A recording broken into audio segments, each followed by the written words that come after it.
Hey everybody, sorry for the little delay there, but so if you just tuned in, here we have a 2006 to 2010 Charger light. This one got to get removed for reconstruction. It's going to be transferred over a couple things out of here and removing the halos to be sent back for the exchange warranty. So pretty much these have already been removed quite a few times, so it's just a matter of taking the time and getting rid of all the excess sealant that it has to get into the channel here. But the ones that have been removed the first time, it's not as bad. The second, third, fourth time, it's just a little aggravated because I'm gonna deal with all the extra sealant in here. And pretty much the reason why these got to be removed is because you had the halos go out on it. But trying to get in here is one of the things that is really hard. Just pretty much patience. And usually with these only takes one time in the oven, no more than that. And it's around 220 to 25 for like 10 minutes. After that, should be ready to pop out, especially being not the first time that has happened on this set. Pretty much trying to break through the channel and get underneath that lens. See if I can show you that right there, right in front of these little splitters on the edge. That's where the actual lens is. So all you gotta do is get in there on the bottom, get behind it, pretty much dig in there. Should be time to start spreading them out.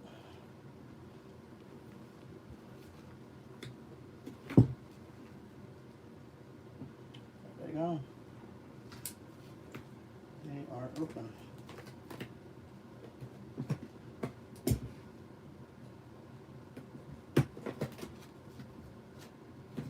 That's it.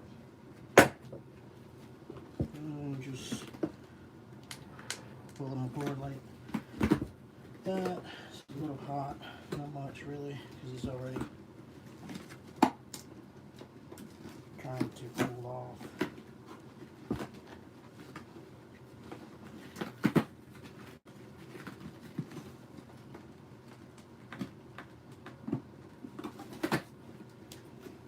You just gotta keep doing it and doing it until you get the whole lens out.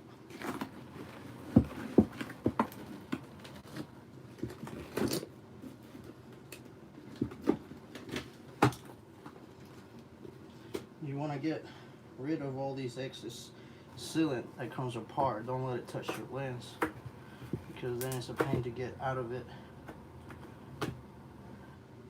out of the insides. It is very sticky,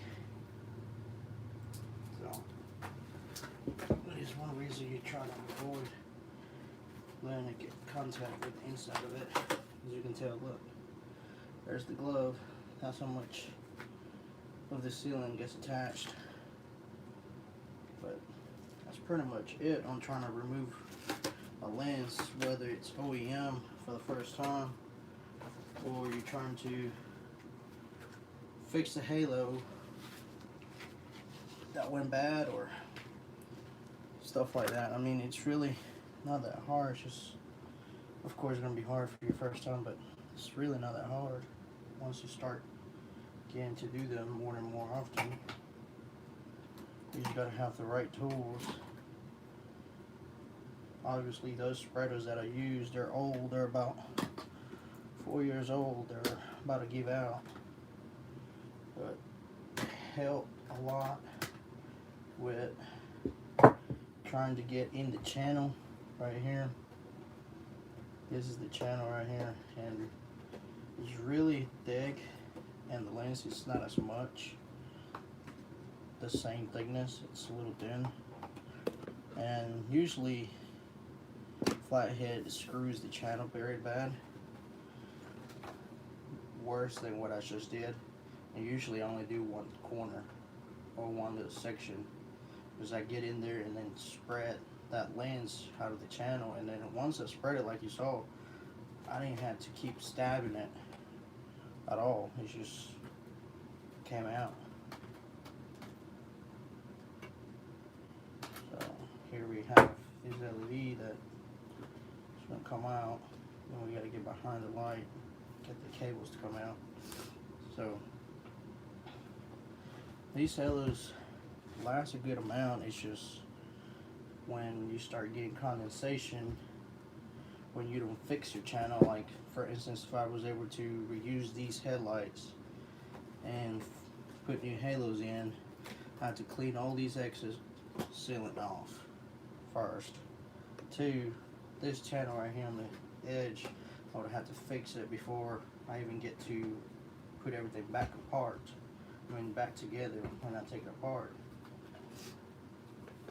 And pretty much that's where a lot of people make mistakes on not cleaning them properly, letting them just put back together the way they came apart, and that's it. No, let's just add a ton of sealant. Yeah, you can add a ton of sealant, but at the same time, if there's air in there trapped or an air gap, that it's going to make you have condensation in the future. It could be a year from now, it could be next week, it could be next month, or next time it snows, or next time it rains. You're going to have that condensation staying there for a while if you don't take care of it. And the first time when you took them apart. And this right here, get all these stuff out so I can pull the wires through the inside, so I can get everything out and send it back to Anthony. Shout out to Anthony though at Lighting Trends for helping us get all this stuff really quick when we need them to be fast. They come through every time. So right here what you got is, I must say, about half an inch hole. It's got about 4 wires going through it, but you don't want to use a lot of sealant when you put your cables through your actual assembly. You want to use a, what they call it, TRS has it in their website. I want to say cable glance, I think they're called. They make them in 2 different sizes. They're waterproofed. Pretty much it's a 2-piece coupler that you pass your cable through, and then you have on the inside the little nut that screws in from the inside, so it keeps it tight. And you have your other one from the outside, and then they mash together pretty much in between the assembly wall. In a minute I'll show you what I'm talking about. I have a bag full of them. So now that we took off as much as we could, we gotta try to work our way through here before this sealant dries. Once the sealant dries, it's gotta go back in the oven. Usually it's not that fast at drying sometimes.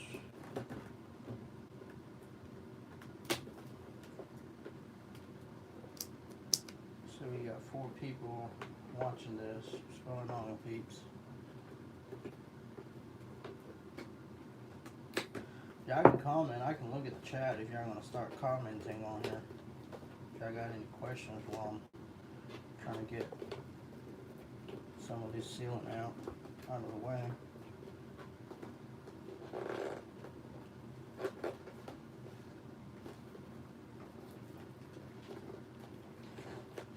And probably many of y'all are like gonna be thinking, oh, you messed up the lights. Nope, I never even did these.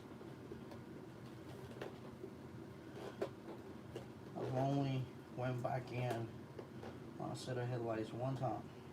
Because I've been doing this for a while. One time.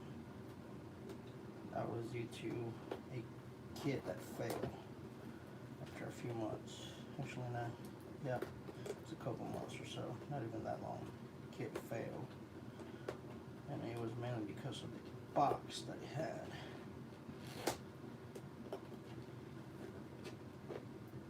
I'm not gonna say what company it was because I don't like to trash talk companies. But one kit failed, and I said never again using that. So should be able to just pull them now. So the thing on these chargers is nothing is holding this bezel. That's what holds your halos, is a bezel of the headlight. There's nothing holding them other than just sitting there. Oh gosh. And then just come out. Right now it's being held, but that's because of the excess of the cylinder it has.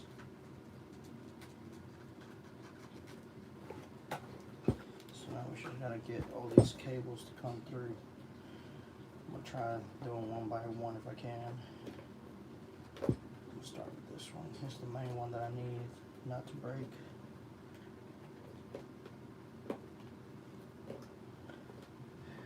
Also, another issue with these charger lights, these are the halogen ones. The OEMs and aftermarkets, there's only like one kind of aftermarket that I've seen that looks like it's pretty decent in terms of holding the condensation out.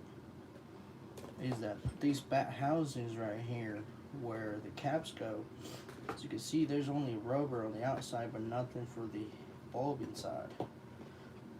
That's what I've seen on the halogen ones, that there's nothing protecting those bulbs other than a OEM bulb that has no that has the actual, you know, the little rubber seal. There's one, and I should be able to pull all the other ones out now. So that's the issue that I've seen with these, that they don't last long on the halos once you start modifying your headlights. That's in terms of bulbs, putting HIDs, LEDs. You know, those things usually on the LEDs, they're pretty big and obnoxious, and they don't seal properly and let air in, or sometimes water. And I prefer the caps that actually, you know, enclose that whole section of the bulb. And like, I own a Ram, so my Ram has caps, and I actually bought the aftermarket ones. What's the price for a 16 Ram? What's going on, Kobe? Shout out to Kobe. He is over here messaging. I should have seen that. In terms of halos, customizing a set of headlights on a Ram 2016, projectors or quads or single, which one's, Kobe?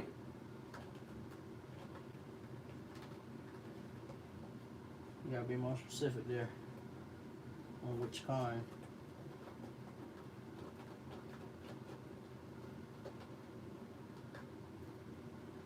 quads, I actually got a set of my old ones sitting here. Depends how big your pockets are, man. Depends what you want to do. If you just want to do just the square actual halo that goes around it, or you want to retrofit everything and add projectors to it and the little pods that go on the high beam. It just really depends what you want to do to them. Usually a lot of people want to add projectors to them, retrofit projectors, and then retrofit on the high beam a little 3x3 pod. So let's say you go with a retrofit projector. So meaning pretty much, for instance, in here, this is your low beam, this is your high beam. The retrofit projector is you cut this part out, you put a brand new projector in there, and then on the high beam you put a 3x3. And pretty much it's just going to depend on the brand of those two items. If you go Morimoto, you know, with their pretty much built kit that they have for the low beam part, I think it's like 300 and some change, I think, for a kit. It comes with everything you need. I see in terms of the projector, the harness to make it work, the bulbs, the ballast, pretty much a budget wise build. If you want to go all and above, it can cost you, you know, a good $600-700 on just projector and, you know, your little pod. Then if you want to add the square halo to it, I believe it's like another 100 and some change for that piece, plus your controller box if you want to go fancy with like the one I have here. This set specifically for this kit. It's the B606. Those are all the fancy colors. So if you go something like that, retrofit a low beam, a high beam pod, or halo, and you know your harness for that one, and your harness for all your HID stuff, you're looking at least easy 12 to 1500. It just depends of the quality and the company brand that you use your components in there. So that's just a guess of what it will cost. Now if you don't go projector at all, low beam, and nothing fancy on the high beam, just the regular halo, it would be whatever it costs you on that kit. I think, I don't know, I want to say 300 for say on that halo kit, and whatever the labor costs to take all these apart and add your halo and then put it back together and then wire it up, you're looking at least easy $700 if you're only doing just the halo part. So yeah, that's two different builds right there. A basic one, which is just halo, it would cost whatever the halo cost kit, plus usually about $400 or so, give or take, of, you know, on the headlight car. Like a Ram, it's not that hard either to take it apart.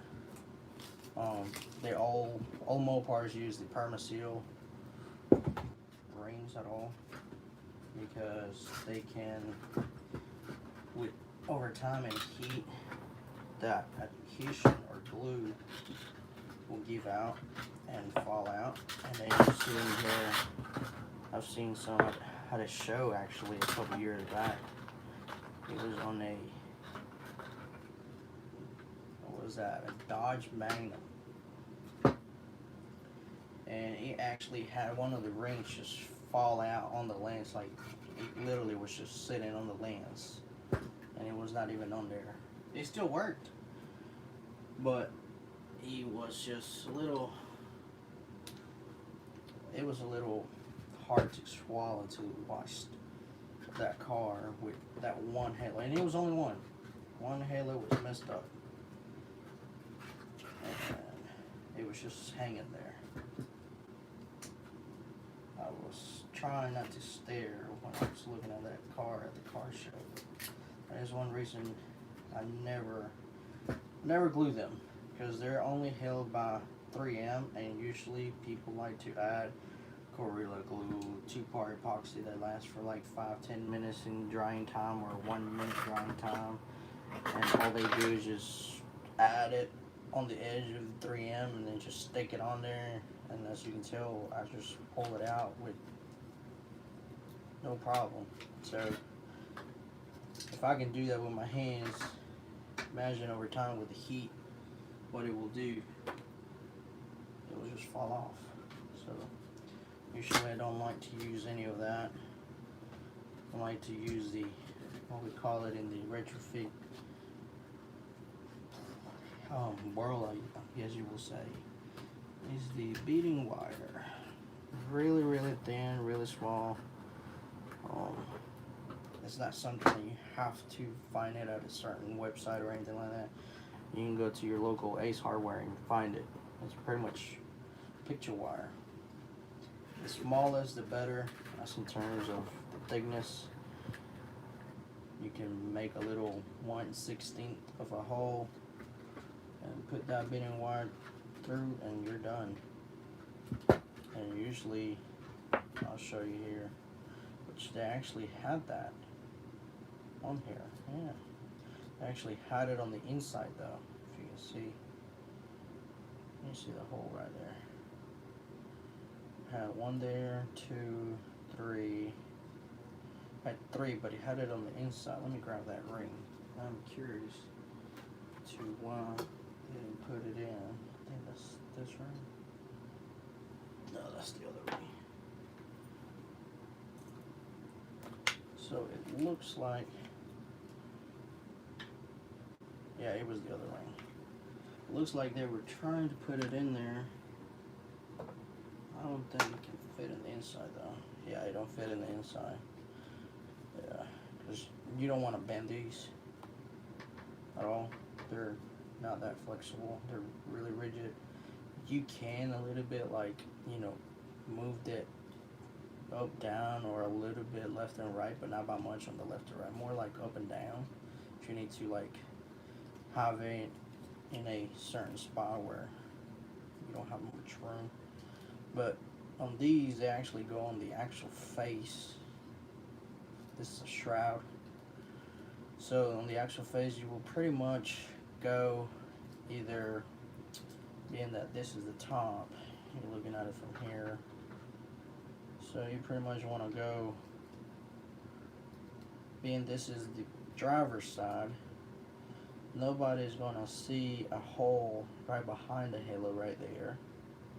So you will make a hole literally on the edge here on the top, and then you follow it along and see where your actual halo is going to sit. So it will sit literally on the face of the lip. So you will make one on the lip. You're never going to see that, so your halo is going to cover that. So then you get your wire to go around it, secure it, you're done. You do at least, I like to do 3. If you can make 4, the better. Usually I like to do 3, 1 on each corners. So it would be 1 here, 1 here, and then usually 1 at the bottom. Usually the bottom ones are a little more tricky because you actually can see from where you stand at a car, so you hide itself with the halo. Usually I use the beading wire that is black. It matches the PCB of the halos. Usually on a regular build, they don't usually ask to have the actual bezels or the shrouds painted. So it kind of, you know, works to use the black one, being that the bezels usually now from factories are black. Here on the turn signal, usually lighting trends don't sell you the turn signal. They only sell you the low and the high beam. You have to ask for the turn signal before you even attempt to purchase it, so they can send you a custom quote.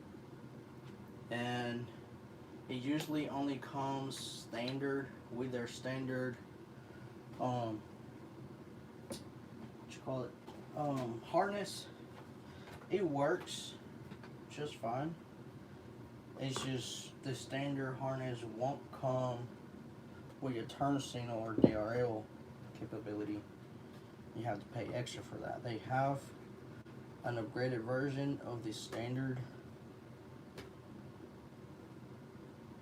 regular box that they send you when you buy a Halo kit. It's that upcharge. I want to say it's, don't quote me now, because I mean it's been a while since I've done that upcharge. I usually get the BC06 now because it comes all in one. So we're done with this. That's pretty much how you remove everything and how you open and do all that stuff with it. So Jubal pretty much, Kobe says, thanks, I'll figure out exactly what I want and shoot you a message. Yeah, man, shoot me a message. You can do it either here on YouTube. Not sure if we're friends on Facebook or Instagram. Either way, most of my contact gets here on my YouTube in terms of Instagram page and Facebook page. Usually has a link on the home on the top. But just let me know, man.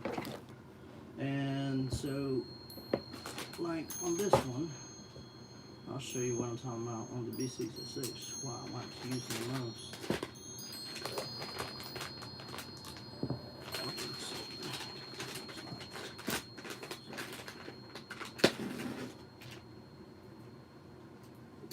On this one,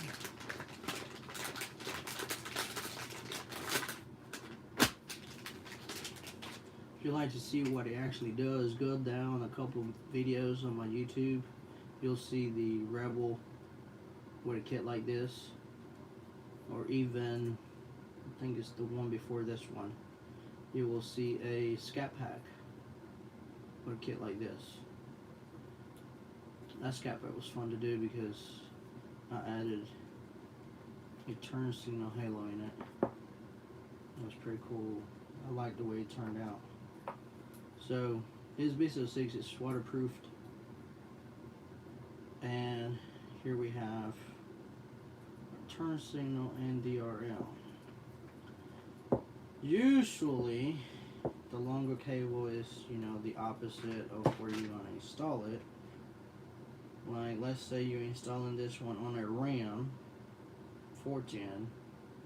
The battery's on the driver's side. So the longer cable will go to the passenger side. And vice versa on the Dodge Chargers, like a 15, even the previous gens, the batteries are on the passenger side, so you will do the opposite. But that doesn't mean that the app, once you plug everything up, is going to work like that. You need to, before you even attempt to do your wiring in your vehicle, you want to test your outputs. What I mean by that, test your outputs is this little wires. This B606 comes with 6.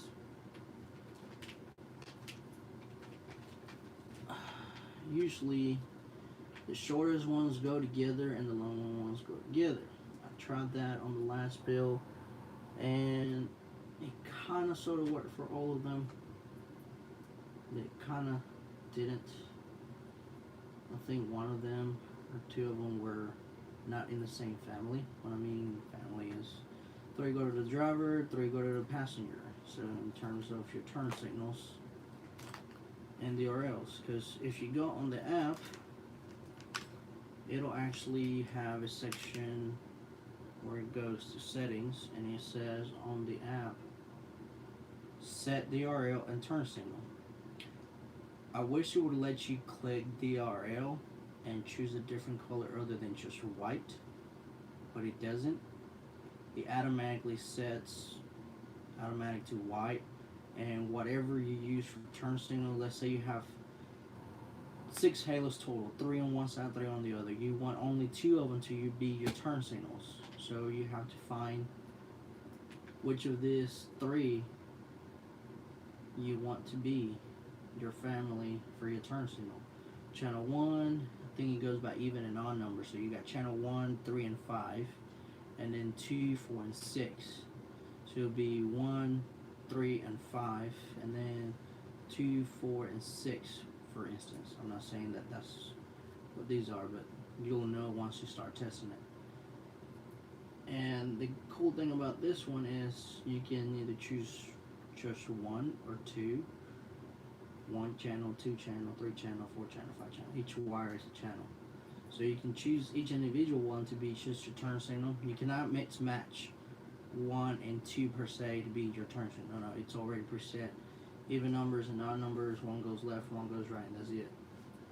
You just got to figure out which of the channels is which, and then plug in your halos, and then pretty much test it before you wire everything, before you start splicing into your factory harness. And this new updated version of this one has the other turn signal longer.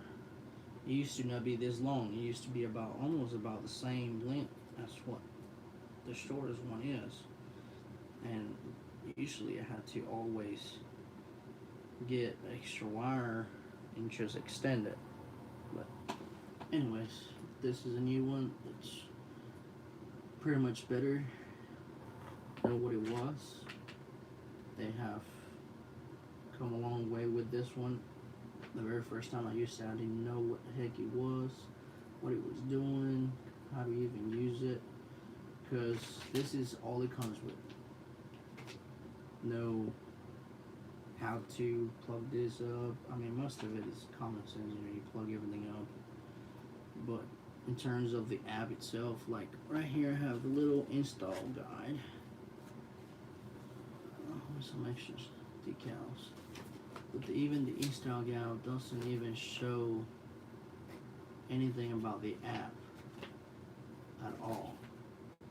And it doesn't even show the B606 on here at all. It uses a previous generation flow series stuff, because I haven't even seen those boxes at all on this box right here. So this just gives you the best basic as you can get in terms of how to start, opening your headlights, what tools do you need. Even they tell you right here, beading wire, optional, epoxy adhesive, optional, you know, your gloves, because you get messy and sealing everywhere and it's hard to get it off. A prod tool or flathead screwdriver. That's, you know, your basic stuff that you will have in your house. Or Dremel, cut tool, and power drill to make your little holes if you're going to use your beading wire. Stuff like that, yes, it's pretty nice if you're just going to be the first one doing it and you're only going to have one or two headlights in your 10 years of customizing your car. But I got more stickers here. So, I like this one the best. The little smaller ones are better, but I still like the big ones. They're cool too. So that's pretty much taking stuff out the same way it goes in. Start off, sort of, not really, but it's just more in terms of patience and not messing things up, not breaking stuff. Of course, it takes time to do it in 5-10 minutes. So, anyways, shout out to Colby. Colby, you're a cool guy, man. Thanks for joining in and everybody else joining in. So, we're gonna go ahead and wrap this up. Probably do another one on the new set, that not those halos but the other halos, which are sitting right over there. That said, the new improved version of that 2.0 right there, how it's gonna look once it's done. I don't know if I'll do a video like this on messing with, you know, adding halos or not, because that's just gonna take more time out of finishing that build. Gotta wait for that paint to dry and put everything together and close them lights and then test it. So probably I'll get back online once everything is ready to be just dry and cured, and probably tune in and plug it in with this kit right here I have in front of me. So anyways, thanks again for tuning in, those few people that showed up. We gonna wrap these up and I'll catch y'all pretty soon, and thanks for watching. Don't forget to subscribe if you haven't. Check back and check the rest of the videos that I have on the channel here, and thanks again.